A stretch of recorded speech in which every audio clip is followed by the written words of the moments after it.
मित्र ने लिखा है, प्रणाम। मैंने सोचा कि यदि एक व्यक्ति के इस क्षण के जीवन को देखा जाए तो उसके पास जीवन के लिए जो भी आवश्यक है वो सब कुछ होता है, पर वो फिर भी बेचैन होता है और उसको पूर्णता का एहसास नहीं होता, क्योंकि उसका अनुभव उसके मनोशारीरिक ढांचे से सीमित होता है।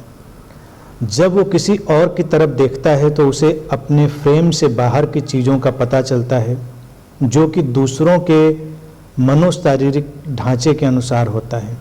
ये अधूरापन उसे चैन से नहीं बैठने देता है और वो अपने को पूरा करने के अथक प्रयास में लगा रहता है, जो कि कभी पूरा होना नहीं है।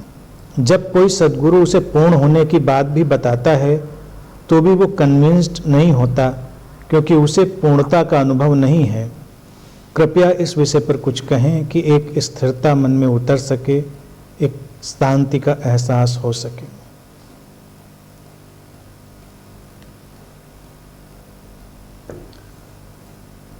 पूर्णता एक कॉन्सेप्ट है, अधूरापन भी एक कॉन्सेप्ट है। इस बात को जीवन में हमेशा ध्यान रखें। अध्यात्म जगत में जब भी बातें होती रहीं अतीत में, वहाँ पर चीज़ों को ऐसे रखा गया कि जैसे ये परम सत्य है, और परम सत्य जैसी कोई चीज़ होती नहीं है। हम जो कुछ भी जानते हैं वो एक अवधारणा है, एक कॉन्सेप्ट है।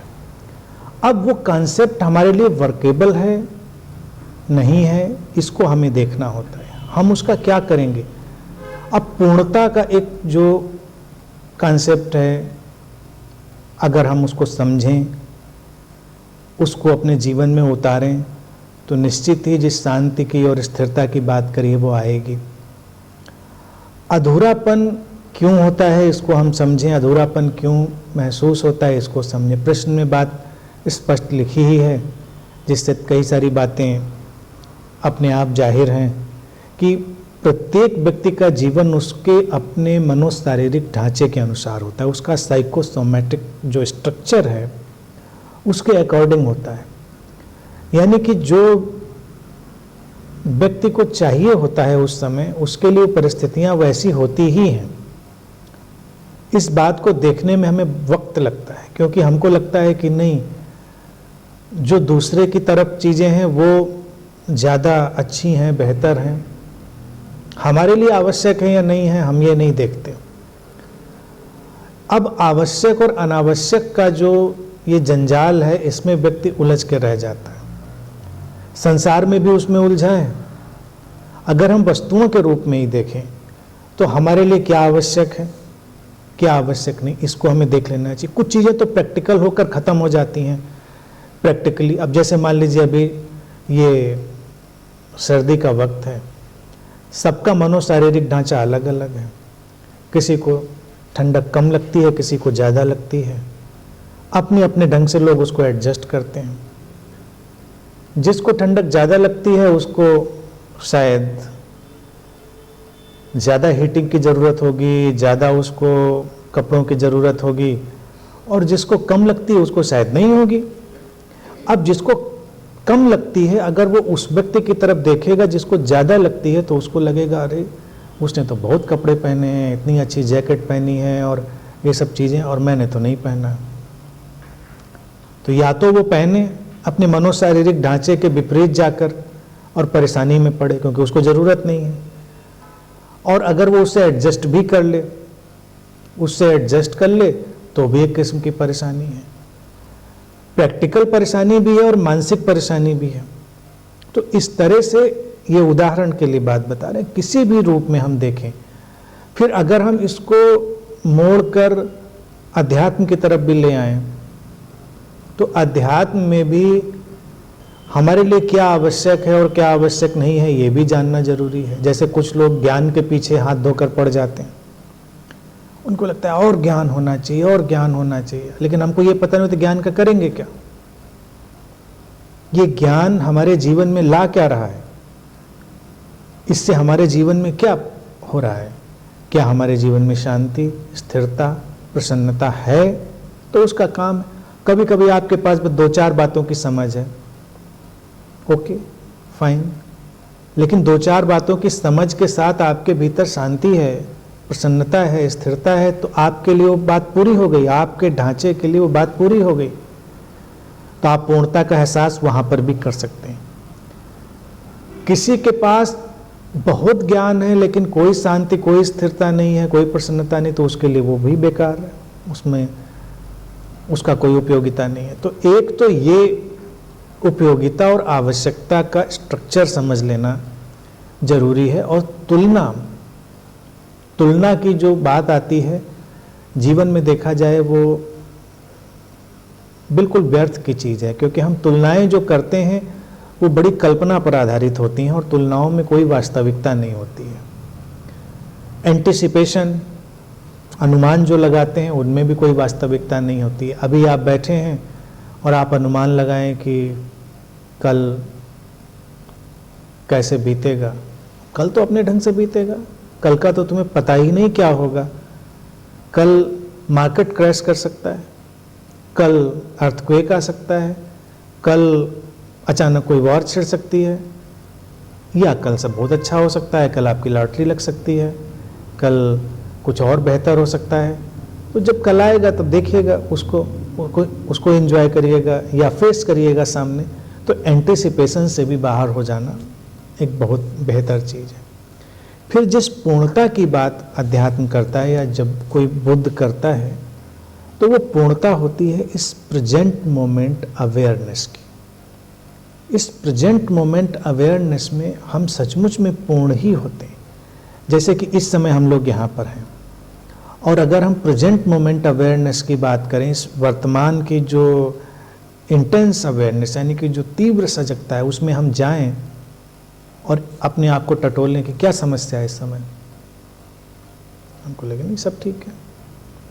आम तौर से अगर आप पूरी अवेयरनेस से उसको एक्सप्लोर करेंगे तो प्रेजेंट मोमेंट में आप बड़े सेटल्ड होंगे। इसको रियलाइज करना, क्योंकि वर्तमान क्षण वैसा ही होता है जैसा पूरी एग्जिस्टेंस उसको उस समय चाहती है। वो टोटलिटी ही उसको डिजाइन कर चुकी होती है, इसलिए उसमें कोई कमी नहीं होती। लेकिन जैसे ही हम उस प्रेजेंट मोमेंट अवेयरनेस को कैप्चर ना करके, पकड़ के ना बाहर जाते हैं, तो हम भविष्य पैदा करते हैं, फिर हम विचलित हो जाते हैं, फिर हमारी शांति स्थिरता चली जाती है, फिर हमारी प्रसन्नता चली जाती है, फिर हमको लगता है अरे। अब जब भी व्यक्ति के पास ये इतनी बार, हजारों बार बात रिपीट मैं भी करता हूँ, करी भी गई है, अतीत में भी की, आपके पास तो जीने के लिए हमेशा प्रेजेंट मोमेंट ही होता है, कोई और तो होता नहीं मोमेंट। और उस मोमेंट में आप यकीन मानिए कोई भी व्यक्ति कमजोर नहीं होता। हर व्यक्ति बहुत, इवन आपकी दुर्घटना कहीं मान लीजिए घट गई, एक्सीडेंट हो गया कहीं पे, आप वहां पर उसको फेस कर रहे हैं, तब क्या होता है, आप देखिए उस समय भी आप उस मोमेंट में बहुत एक कंप्लीटनेस में होते हैं, क्योंकि आप फेस कर रहे होते हैं डायरेक्टली उस चीज को। आपके भीतर जो भी अवेयरनेस, एनर्जी, विजडम या जो भी चीज़ है वो उस समय उसी तरह से निकलती है, और आपको कोई भी अधूरापन या कमी का एहसास नहीं होता। जिसको हम नेगेटिव समझते हैं उस समय भी नहीं होता। ये जो वर्तमान का यानी कि जो मोमेंट है प्रेजेंट का, यही परिपूर्ण होता है जब कोई इसको देख लेता है और जीने लगता है और भविष्य की कोई व्यर्थ की आशा नहीं पालता, कंटेंटेड हो जाता है, स्थिर हो जाता है। अब भविष्य की आशा नहीं पालता का मतलब यह है कि क्या भविष्य के बारे में वो सोचता भी नहीं, सोचता है नेचुरली, क्योंकि वो सोच घटती है, लेकिन उसके पीछे पीछे वो भागता नहीं। आई सोच, आपने सोच को देखा प्रैक्टिकली और उसको छोड़ दिया, जाने दिया। लेकिन इस प्रेजेंट मोमेंट की बात वो सबसे इम्पॉर्टेंट है। और कभी भी अगर आप इसको एज ए थेरेपी भी यूज करें, आपके आसपास कोई हो या आप खुद हों, जब भी कोई परेशानी हो और आप परेशानी में हो और अपने को झकझोर के आप या दूसरे को झकझोर के आप पूछें कि गौर से देखो इस समय क्या समस्या है, सब ठीक है या थोड़ी देर अगर वो अपने होश को बटोरेगा, अपनी अवेयरनेस को कलेक्ट करेगा, तो उसको लगेगा कि नहीं, ठीक ही है, सब कंप्लीट है। अब यहाँ पर इतने आप लोग बैठे, अगर आप अपने अंदर झांके तो क्या इनकम्प्लीटनेस पता चल रही है? इनकम्प्लीटनेस फिर आपके कंसेप्ट में आएगी कि नहीं नहीं, ऐसे कैसे कंप्लीट हैं। अब लोगों ने कहा है कि ध्यान साधना करेंगे, समाधि मिलेगी, फिर एनलाइटनमेंट होगा और फिर तब जाके कहीं कंप्लीट होंगे। अभी तो हम कंप्लीट कैसे हो सकते हैं? लेकिन आपका एक टुकड़ा अवेयरनेस का कंप्लीटनेस को महसूस भी कर रहा है, उसको एंजॉय भी कर रहा है, लेकिन एक टुकड़ा उसको इनकार करता है कि ऐसे कैसे हो सकते हैं, इतना आसान है। तो पुराने लोगों ने क्या सब गलत कहा था?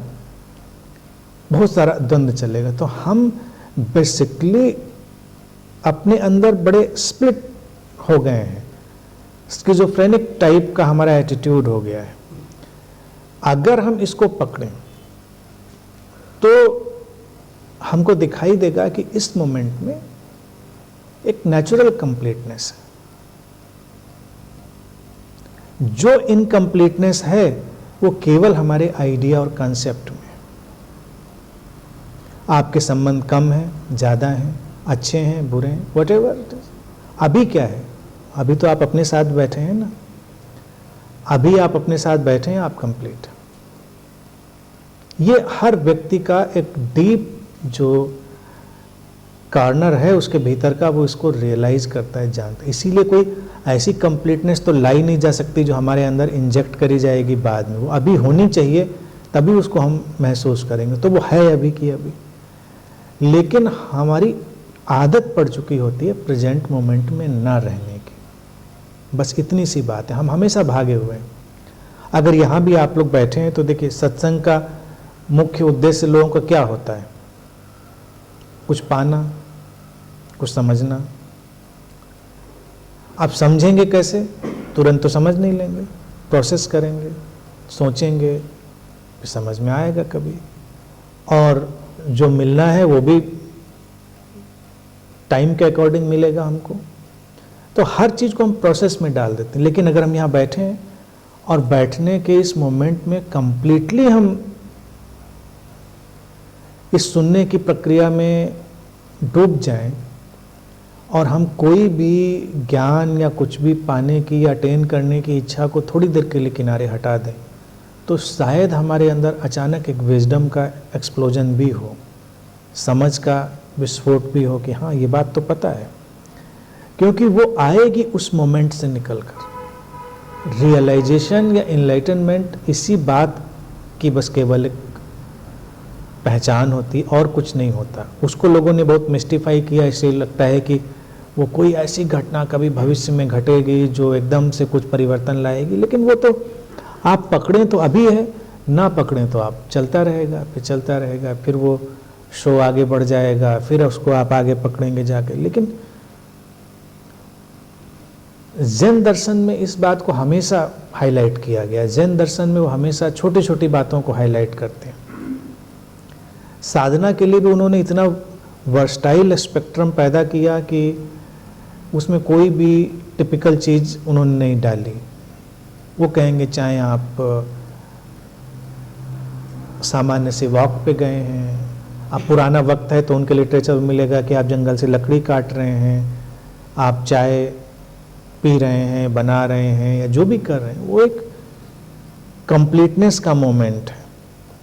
उसमें अधूरापन कहीं नहीं है, वो कंप्लीट है। तो जेन के कॉन्सेप्ट में ही जब जापान में चाय का प्रचलन बढ़ा तो वहाँ टी सेरेमनी बहुत महत्वपूर्ण हो गई।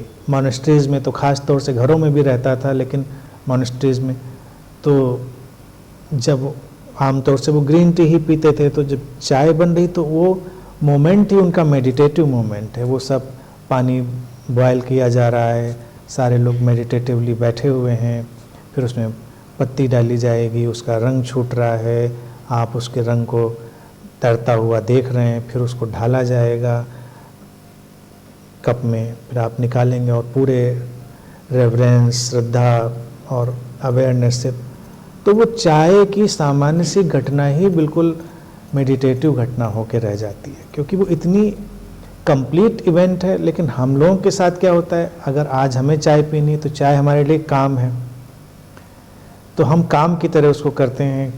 गए, सब निकाला और हम लोगों की चाय की अपनी रेसिपी बन चुकी है, तो चलिए उसी रेसिपी को ही हम इस्तेमाल करें, लेकिन कोई फ़र्क नहीं पड़ता, हम काम की तरह बनाते हैं, फिर आके उसको काम की तरह पीते हैं बैठकर, और फिर उसमें से कुछ मज़ा निकालने की कोशिश करते हैं कि इसमें से कुछ निकाल लेना है हमको, इन्जॉयमेंट। नहीं निकलता है तो लगता है सब बेकार गया। तो जैन दर्शन में जो एक कल्चर पैदा हुआ, वहाँ पर उन्होंने ज़िंदगी की छोटी छोटी इवेंट्स में उस पूर्णता को महसूस करने की बात कही। तो यही एक्चुअल में रियलिटी है कि अगर आप इस कंसेप्ट को समझेंगे तो हर मोमेंट अपने में कंप्लीट है, और नहीं समझें तो फिर ज़िंदगी हमारे हिसाब से इनकम्प्लीट है। लेकिन वो हमारे हिसाब से ही है, हमारे जो विचार है उसके अनुसार से। वो क्या है एक्चुअल में ये तो कोई जानता नहीं। और अंतिम बात यही जो प्रश्न में भी आई है कि अपने मनोशारीरिक ढांचे को हमेशा ध्यान रखें। उसमें थोड़ी बात मैं ये भी ऐड करूँगा कि अपनी कंडीशनिंग और प्रोग्रामिंग को भी ध्यान में रखें, उससे लड़ाई ना लड़ें। वो बिल्कुल अलग हो सकती है और आप उसी के अकॉर्डिंग कंप्लीट होंगे, पूर्ण होंगे, उससे अलग हटके नहीं। मान लीजिए, कल्पना करिए कि आपके मनोशारीरिक ढांचे में, आपकी प्रोग्रामिंग और कंडीशनिंग में थोड़ा इरिटेशन और एंगर का एलिमेंट भी पड़ा हुआ है, तो इरिटेशन और एंगर के साथ ही आप पूर्ण होंगे, उसको निकाल कर नहीं होंगे। वो बना रहेगा, आप उसके साथ एटीज हो जाएंगे। अब उसका ट्रांसफॉर्मेशन क्या होता है? ट्रांसफॉर्मेशन होता है कि फिर क्रिएटिव यूज होने लगता है, आप उससे फाइट नहीं करते। अभी क्या है, अभी अगर इरिटेशन और एंगर आता है तो हमेशा उसका एक लिंक होता है कि इसकी वजह से, उसकी वजह से, या उसका कोई भी लिंक हम पैदा कर लेते हैं और वो टू वे हो जाता है। लेकिन जब आप रियलाइजेशन में जाएंगे या मेडिटेशन घटेगा या इनलाइटनमेंट, व्हाटएवर कोई भी शब्द आप यूज करें, तो इरिटेशन एंगर है वहाँ पर, लेकिन अब उसको हम एक इम्पर्सनल हैपनिंग की तरह देखते हैं कि हमारे इस बॉडी माइंड में, यानी मनोशारीरिक ढांचे में प्रोग्रामिंग की तरह पड़ा हुआ है। वो कभी कभी घटता है, लेकिन हम उसको किसी की तरफ टारगेट नहीं करते। जब घटा तो उसका जो भी होना था हुआ, या जो भी उपयोग करना था हमने किया, नहीं किया, उससे हम पर्सनली अटैच नहीं हुए कि हम इरिटेट हुए या हम गुस्से में गए, और दूसरे के प्रति भी हमने उसको नहीं लगाया। वो घटना आई इम्पर्सनली और गई। अभी कितनी कंप्लीटनेस का एहसास आपको कराएगा अगर आप सोच कर देखें। अब आप सोचें कि बस जिस दिन हमारा क्रोध जाएगा, जिस दिन हमारा इरिटेशन जाएगा, उस दिन मैं पूर्ण होऊंगा, और वो कभी जाएगा नहीं। अगर आपकी प्रोग्रामिंग में पड़ा हुआ है तो कभी नहीं जाएगा, आप यकीन मानिए। आप लड़ाई लड़ते रहेंगे। तो हर व्यक्ति की अपनी एक यूनिक स्ट्रक्चर की चीज़ है, उसकी पर्सनैलिटी में एक यूनिक ढंग पड़ा हुआ है। तो उसकी एक्सेप्टेंस के साथ व्यक्ति अपनी पूर्णता में चला जाएगा। हम मास्टर्स को जब देखते हैं और वो पूर्णता की बात करते हैं तो मास्टर्स अक्सर आइडियल बन जाते हैं। अब उनकी अपनी कंडीशनिंग है, वो अपने हिसाब से पूर्ण है, अपने कॉन्सेप्ट के अकॉर्डिंग पूर्ण है। उनकी प्रोग्रामिंग वैसी थी, तो हम वैसा होना चाहेंगे तो बड़ी मुश्किल में पड़ जाएंगे। अतीत में गड़बड़ी क्या होती थी कि मास्टर्स को पूर्णता का एहसास होता था, लेकिन वो इस गलतफहमी में भी पड़ जाते थे कि जो ये ढांचा हमने महसूस किया शायद यही सही ढांचा है। अब गलती भी नहीं उनकी, उनको तो जो पता चला इसी ढांचे से पता चला है, तो उनकी सारी टीचिंग प्रीचिंग में वही आ जाता था कि ऐसा करना है, ऐसा होना है, इस तरह से रहना है। तो ये जो एक जिसको कहा जाए डाइवर्सिफाइड एक्सेप्टेंस थी, वो लोगों में नहीं है, और लोग बड़ा ही कंफ्यूज होके और परेशानी में पड़ के आगे चलने लगते थे। उनके लिए आइडियल बन जाता था कि अब ऐसा करना है। अब मास्टर तो अपने खास ढंग से चलता है, उठता है, बैठता है, खाता है, पीता है। अब मैं अपनी लाइफ स्टाइल आपको बताऊं कि आप मेरी लाइफ स्टाइल में रहेंगे तो आप पूर्ण होंगे, तो आप अपनी तरह पूर्ण होंगे, आप मेरी तरह पूर्ण नहीं होंगे। समझ रहे?